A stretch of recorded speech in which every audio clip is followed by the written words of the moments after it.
Estudo dos principais biomas brasileiros. Biosfera ou ecosfera é o conjunto de todos os ecossistemas do planeta, incluindo todos os organismos vivos da Terra. Interage com o ambiente físico como um todo.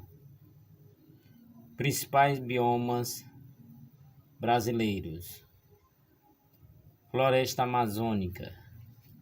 Bem, o que vamos estar colocando para vocês são algumas vegetações aí na imagem. Preste atenção nas definições. Floresta amazônica é uma típica floresta tropical, também denominada ileia, do grego ulaia, floresta. Pelo botânico alemão Alexander von Humboldt, que viveu de 1769 a 1859, localiza-se na região norte do Brasil, ocupando os estados do Acre, Amazonas, Pará, Rondônia, Tocantins, Amapá e Roraima, a parte norte de Mato Grosso e Goiás, além da parte oeste do Maranhão. Muito importante nessas nossas explanações que você esteja com o mapa do Brasil, nos dirigindo para o norte, onde está a floresta amazônica. Nós vamos ter como destaque a floresta amazônica, o Cerrado, floresta de araucária, Campos, floresta atlântica, zona dos cocais, Caatinga e Pantanal. Biótopo é o menor ambiente natural a ser considerado, onde se encontram condições favoráveis à vida, correspondente ao local limitado de sobrevivência de uma determinada espécie.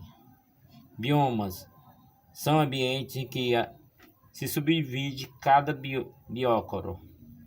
Cada um dos ecossistemas da biosfera, que ocorre em várias partes do planeta e apresenta aspectos distintos entre si, como floresta de coníferas, floresta temperada, desfina, floresta tropical, ecossistema que abriga uma comunidade clímax. Portanto, um dos principais biomas brasileiros é a floresta amazônica.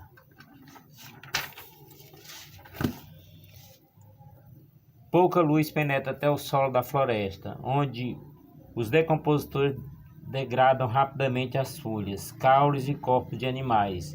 Entretanto, seu solo é pobre em nutrientes graças à rápida degradação e ao reaproveitamento da matéria orgânica simplificada que nela se deposita. No solo, a sombra das árvores e dispõe de muito calor e umidade o ano todo, as bactérias e fungos reproduzem-se rapidamente. A densa cobertura vegetal contribui para ampliar o impacto das chuvas, diminuindo seu efeito erosivo, consequentemente, carreamento dos minerais, lixiviação. A floresta amazônica apresenta grande biodiversidade vegetal, com cerca de 20.000 espécies de angiospermas. Entre os vegetais típicos inclui-se o cacau, xixá, cupuaçu, guaraná, jatobá, saranduba, mogno e a cerejeira, que fornece madeira utilizada na construção de móveis e de casa. Entre as árvores de grande porte da ileia amazônica destaca-se a castanheira do Pará, cujo tronco pode atingir até 3 metros de diâmetro e 50 metros de altura. Muitos gêneros de árvores, como virola e petocarpos, apresentam raízes tabulares que fornecem maior apoio ao tronco. Uma das árvores mais conhecidas da região amazônica é a seringueira, que pode atingir até 30 metros de altura, com tronco de mais de 1 metro de diâmetro, e de tronco de seringueira que se extrai o látex, a partir do qual é fabricada a borracha natural. Embora a borracha sintética venha sendo cada vez mais utilizada, a exploração da borracha natural ainda é muito importante para a economia da região amazônica, além de plantas medicinais, como o curare, potente analgésico, e o quinino, remédio contra a malária. A floresta amazônica apresenta diversos estratos ou andares, formados pelas copas das árvores. O estrato herbáceo é constituído por plantas de pequeno porte que vivem em condições de baixa luminosidade. No segundo estrato encontram-se arbustos e pequenas palmeiras. O último estrato é de lianas, constituído por epifítulas, bromélias, orquídeas, musgas e samambaias, e trepadeiras, filodendros. Cada estrato apresenta microclimas e faunas próprias. As florestas tropicais estão em processo sistemático de destruição. o que promove drástica redução dessas plantas, com a retirada da vegetação nativa. A fim da camada de humus, cerca de 30 cm de espessura, pode garantir o renascimento rápido de uma vegetação natural de novo porte, formado por embaúbas e arbustos. A população humana tornou a prática agrícola tropical, desbravamento e cultivo a curto prazo, gradualmente destrutiva, pelo fato de ser realizada em grande escala com o crescimento de pastos ou mesmo plantações de milho e cana-de-açúcar. Entretanto, essa camada de humus provavelmente se esgotará em poucos anos, portanto não haverá reposição do detrito orgânico. Além disso, retirando-se a densa cobertura vegetal, as chuvas quase contínuas da Amazônia atingirão diretamente o solo, acelerando muito o processo de lixiviação. Assim, os nutrientes do solo e os sedimentos desagregados são transportados em forma de areia para depressões e rios, entulhando-os. As queimadas realizadas para transformar a área em pasto ou lavoura matam os micro-organismos do solo e destroem a matéria orgânica presente na sua camada mais superficial. Lentamente o solo se tornará nu e cada vez mais arenoso, o que compromete uma sucessão secundária, levando ao restabelecimento da mesma comunidade de climas anterior. Dificilmente a região se transformaria em um deserto total, porquanto os ventos alísios oriundos do oceano são capazes de garantir a umidade necessária para algumas formas de vegetação, mas de qualquer maneira o ecossistema estaria destruído. Na floresta amazônica encontram-se mamíferos, primatas, guariba, macaco de cheiro barrigudo, carnívoros, onça-pintadas, coati, jaguaritica, tamanduás que ingere cupins, preguiça que ingere brotos de embaúba, esquilos, veados, porco do mato e mamíferos aquáticos, peixe-boi, boto, lontra e ariranha.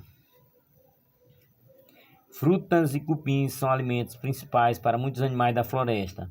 O motivo de as aves serem muitas vezes abundantes é a quantidade de espécies herbívoras, tais como os fungívoros, periquitos, tucanos, insetos espetacularmente brilhantes ocupam a área mais aberta.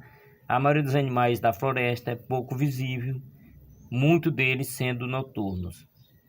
Além do assoreamento dos rios e do desmatamento para ceder espaço à agricultura, pecuária, extração de madeira e minérios, ocorre a caça predatória e a contaminação dos rios por mercúrio dos garimpos.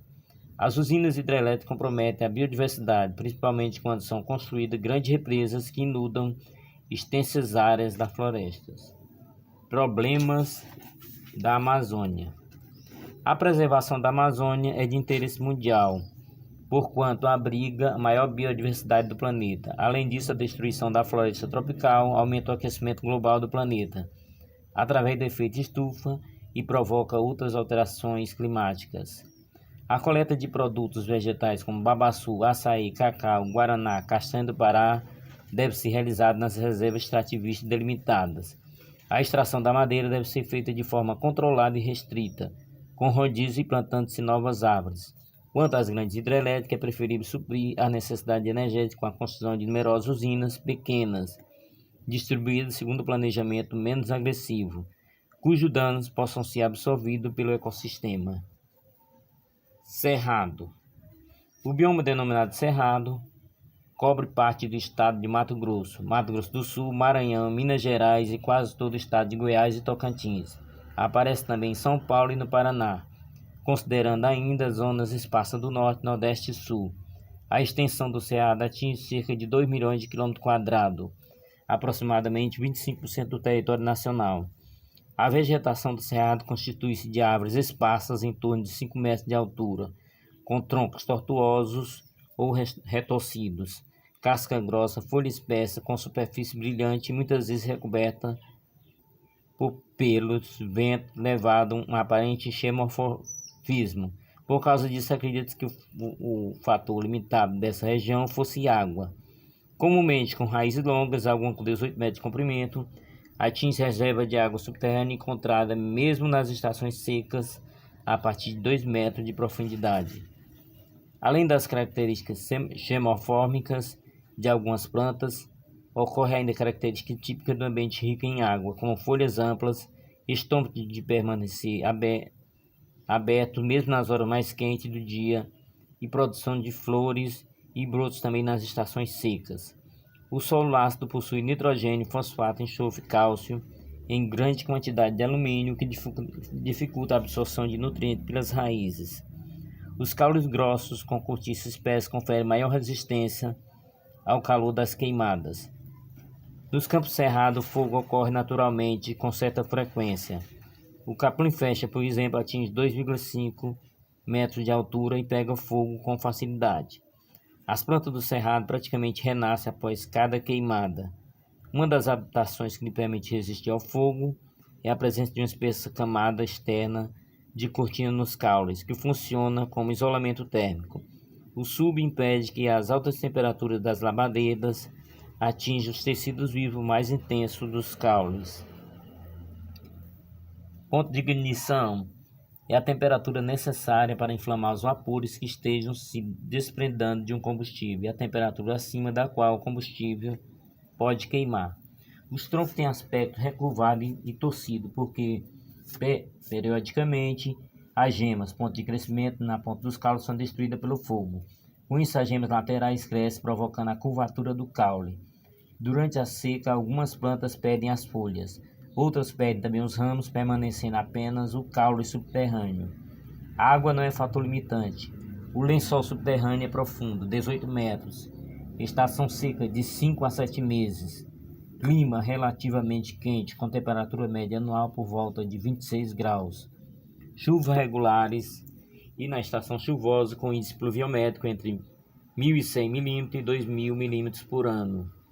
Entre as árvores encontradas, o Gonçalo Alves, a sucupira, a copaíba, o ipê do cerrado, na floração perde suas folhas, mas se cobre de flores. O angico, a caviúna, a peroba do campo, além da madeira. Outros produtos podem ser extraídos das árvores. Cortiça, tanino de bartimão, óleo do piqui, frutos, mangaba, jatoboá, murici, além dos produtos medicinais. Entre as plantas herbáceas, há o capim-flecha, o capim-barba do bode e o cajueiro do campo. A vegetação do cerrado assemelha-se à savana e na estação seca pode queimar espontaneamente. Por isso o fogo no cerrado parece ter um ciclo mais ou menos regular e algumas espécies vegetais dependem dele para a reprodução e floresce apenas após uma queimada. Após esfriar a cinza, novas plantas brotam do solo e os animais da região voltam à área queimada. As árvores permanecem vivas graças às raízes profundas e aos calos subterrâneos, ou à presença de uma cutícula espessa rica em subcortiça no caule, que age como isolamento térmico. Entre os mamíferos, há o tamanduá-bandeira, o tatu-bola e o tatu-canastra, característica da América do Sul e ameaçada de extinção. São encontrados ainda o coati, o macaco-prego, o sagui, o rato do mato, a anta, a capivara, o maior roedor do mundo, o porco do mato e o veado campeiro. Além de carnívoros como a onça-pintada, a sussuarana, a jaguaritica, o lobo-guará ou guará, cachorro-vinagre, o furão, canga-gambá e guaxinim. Entre as aves citamos a siriema, a gralha, a asa branca, o papagaio, a araúna, o tucano, a coruja, o pica-pau, o urubu-rei, o socó e o ema, maior ave da América. Estão presentes, entre outros répteis, a jararaca, a cascavel, a jiboia, a sucuri, os lagartos, os cagos e os jabutis. Completando a fauna, encontra-se ainda várias espécies de vertebrados, muitas das quais fazem parte da dieta dos animais onívoros, comedores de fruta, folha e de outros animais. É notável a presença de cupins, termitas que servem de alimento ao tamanduá e que constroem casas em forma de pequenas elevações de terra.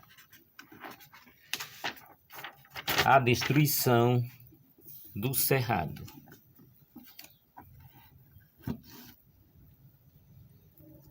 Tratado com fertilizante e corrigido sua acidez com calcário, o solo do cerrado é muito útil para a agricultura. Assim tem sido usado principalmente para a produção de cana-de-açúcar e soja. No entanto, o uso inadequado e desmatamento excessivo tem levado ao esgotamento e erosão daquele solo com risco de desertificação. A poluição por agrotóxicos A caça predatória e a extração de madeira também constitui ameaça a esse ecossistema. Da mesma maneira que os outros ecossistemas brasileiros, o Cerrado necessita de proteção do governo através de criação de área de reserva. Já temos algumas, como o Parque Nacional das Emas, em Goiás, mas ainda não é o suficiente. Agora preste atenção no tema da caatinga. A palavra caatinga, de origem tupi, significa mata clara branca. No período da seca, a caatinga não tem folhas, seu aspecto é esbranquiçado. A mata apresenta-se verde apenas no inverno, quando ocorre chuva de curta duração. Na caatinga, a vegetação está adaptada ao clima seco, xerófitas, sendo comum a família dos cactáceos. Os vegetais tópicos incluem xique-xique, umbu, pau-ferro, juazeiro, barriguda, coroa de frade, fracheiro, catingueiro, palmatória, jericó, maçambira, pequenas plantas como quipá, plantas grandes e arborescentes como mandacaru, como fruto comestível e aproveitado para alimentar o gado na época da seca. Na floresta da caatinga destaca-se também a maniçoba, produto de borracha, mameleira, etc. Abaraúna, pau-ferro, sabiá e aroeira são exemplos de boa madeira encontrada na caatinga. O oiticico juazeiro caracteriza por não perder suas duras folhas na época das secas. O umbuzeiro possui tubérculos aquosos nas raízes que afloram do solo. A barriguda armazena água no interior do caule, fazendo engrossar. As plantas da caatinga apresentam adaptações à falta de água, perdem as folhas na época da seca, possuem raízes bem desenvolvidas, possuem um rápido mecanismo de abertura e fechamento do estômago, acontece de modo mais rápido do que nas vegetações locais úmidas, redução de folhas que transformadas assumem forma de espinhos, acumula água nas folhas, raízes e caules. A fauna da caatinga inclui mamíferos como o sagui do Nordeste, macaco prego, tatu-peba, o mocó, pequeno roedor, o gambá e o preá, o caititu, o veado catingueiro, etc. Entre as árvores inclui-se o carcará e a gralha canção. A ariranha azul é uma das aves mais ameaçadas de extinção no mundo, uma vez que sua população é de menos de 100 indivíduos. Há também répteis como o calango, a jiboia e a cascavel. Ocorre também anfíbios como o sapo-cururu. Na fauna invertebrada encontra-se tipo grande de escorpião e de certas abelhas sem ferrão, família Meliponidae, que produzem mel de boa qualidade. Trata-se de uma zona quente e seca, de clima semiárido, com baixo índice pluviométrico, chuvas escassas com 300 a 800 milímetros ao ano e estações de seca prolongada mais de 7 meses por ano, que provoca o esgotamento da maioria dos rios. A destruição da caatinga é o assunto que vamos entrar em pauta.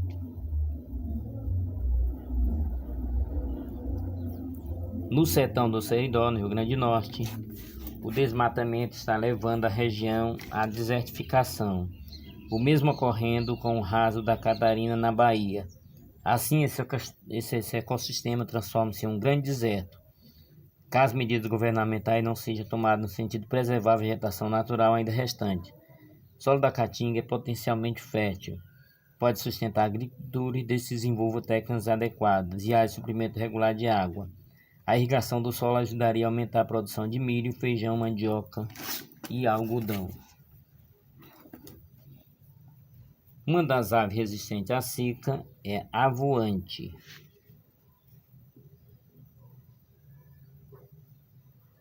A voante desempenha perfil social importante em virtude de fornecer alimento proteico de alta qualidade, principalmente por ocasião de seca periódicas. Floresta pluvial costeira ou floresta atlântica.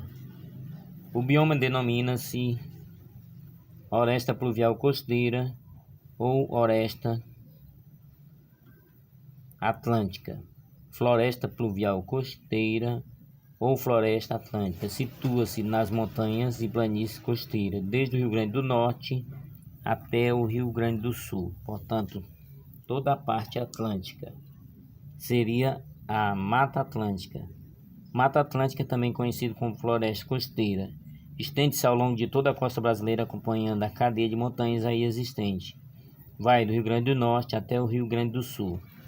Vegetação exuberante, árvores altas, estratificada, com árvores que chegam a 20 ou 30 metros de altura, sendo que o jetiquibá rosa pode atingir 40 metros de altura e 4 metros de diâmetro.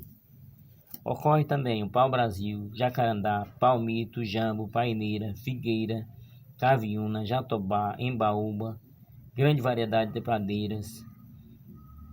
Na Mata Atlântica vivem diversos mamíferos, muito ameaçados de extinção, entre eles marsupiais como o gambá e o cuíca de água, primatas como o muriqui, o mico-leão dourado no Rio de Janeiro, o sagui preto em São Paulo e o macaco prego. Encontra ainda o guaxinim, mão pelado, o coati, a onça pintada, o gato do mato, o cachorro vinagre, a sussuarana, o caxinguelê, a cutia, o ouriço cacheiro, o porco do mato, o tatu, a paca, o tamanduá mirim, a capivara, a anta e a preguiça.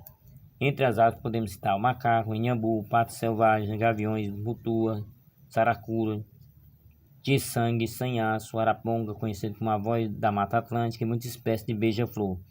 Os retos são apresentados pelos teius, um lagarto que pode ultrapassar 1 metro de comprimento, calangos, lagartixas, cágados, jabutis, jararacas, cobras, corais, sururu e jiboia. A região é úmida em função dos ventos que sopram do mar.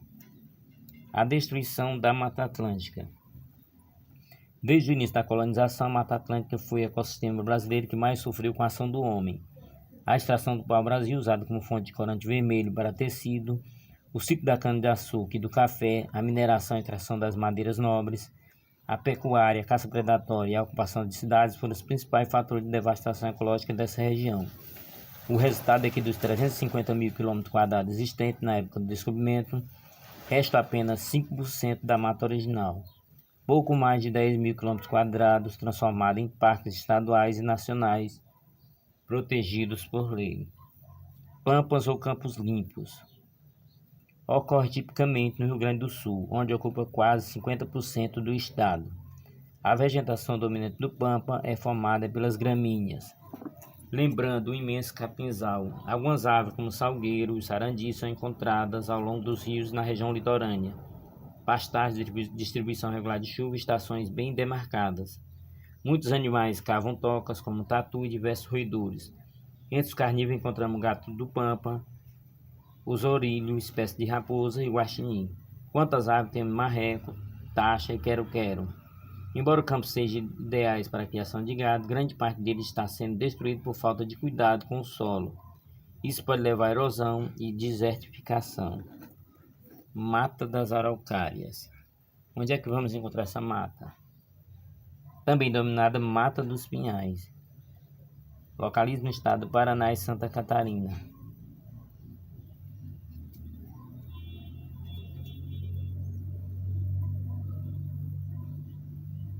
Nas matas de araucária, a espécie dominante é o pinheiro do Paraná.